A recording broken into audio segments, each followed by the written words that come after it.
নমস্কার বন্ধুরা, আশা করি সকলে ভালো আছেন। আজকে বানাবো পালক পনির। তার জন্য এই পনির করে নেব। এটি হচ্ছে ঠান্ডা জল এবং এটি হচ্ছে গরম জল। পালক পনির বানাতে গেলে শাকগুলোকে আমি প্রথমে গরম জলের মধ্যে ভিজিয়ে নেব কিছুক্ষণ। গরম জলের মধ্যে কিছুক্ষণ ভিজানোর পরে এটিকে আমি নিয়ে আসব ঠান্ডা জলের মধ্যে। ঠান্ডা জলে ভিজানোর কারণ হচ্ছে এর কালারটা একদম ঠিকঠাক থাকবে। আচ্ছা, ভিজিয়ে শাকগুলোকে তুলে নেব, জলটা ঝরে যাবে সম্প্রায়। পালং শাকের এগুলো পেস্ট করে নেব। প্রথমে দিলাম লঙ্কা, তারপরে দেব রসুন এবং অল্প করে আদা। এটাকে আমি পেস্ট করে নেব এবং এটার মধ্যে আমি একটু অল্প নুন দিয়ে দিলাম। আমি রান্নাটি করব বাটার দিয়ে।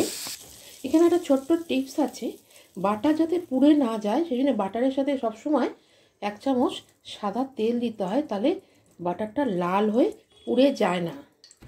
বাটারের মধ্যে আমি পেঁয়াজগুলো ভেজে নেব। পেঁয়াজটা প্রায় ভাজা হয়ে গেছে। আমি এর মধ্যেই তেজপাতাটা দিয়ে দেবো আর দেব জিরে। এর মধ্যে জিরেটা দিয়ে দিলাম। এবার একে একা দিয়ে দেবো। প্রথমে পালং শাকটা বাটাটা দিলাম। এবার এর মধ্যে আমি আদা, রসুন এবং কাঁচা লঙ্কা বাটাটা দিলাম, একটু নাড়িয়ে নেব। এবার আমি টমেটো বাটাটা দিয়ে দেবো। এটাকে একটু কষে নিতে হবে। এবারে ধনে গুঁড়ো দেব, অল্প করে জিরে গুঁড়ো দেব। এবার একটু কাশ্মীরি লাল মির্চ দিলাম। পালক পনির সাধারণত বাটার যতটা দেবেন ততটাই এটার টেস্ট ভালো হবে। আমি ওই জন্যে 1 চামচ এটার মধ্যে বাটার দিলাম। বাটারটা দিয়ে নাড়ার পরে আমি এর মধ্যে কিছু পনির গ্রেট করে রেখেছিলাম, সেইটা দিলাম।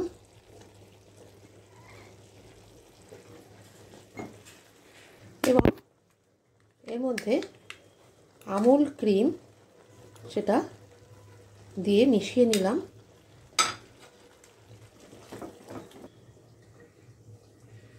এবার আমি এর মধ্যে পনিরগুলো দিয়ে দেব। সব শেষে কসুরি মেথি এভাবে 2 হাতে রগড়ে দিয়ে দিলাম সবার শেষে। সব শেষে আমি আবারও একটু মাখন বাটার দিয়ে দিলাম। বাটারটা খুব ভালো যায় পালক পনিরের সাথে। ক্রিমটা ছড়িয়ে দিলাম, ভীষণ ভালো যায় পালক পনিরের সাথে। পালক পনির আমার রেডি। আপনাদের রেসিপি ভালো লাগলে লাইক করবেন, শেয়ার করবেন, সাবস্ক্রাইব করে দেবেন। সাবস্ক্রাইব করা না থাকলে কেমন কমেন্ট বক্সে লিখবেন।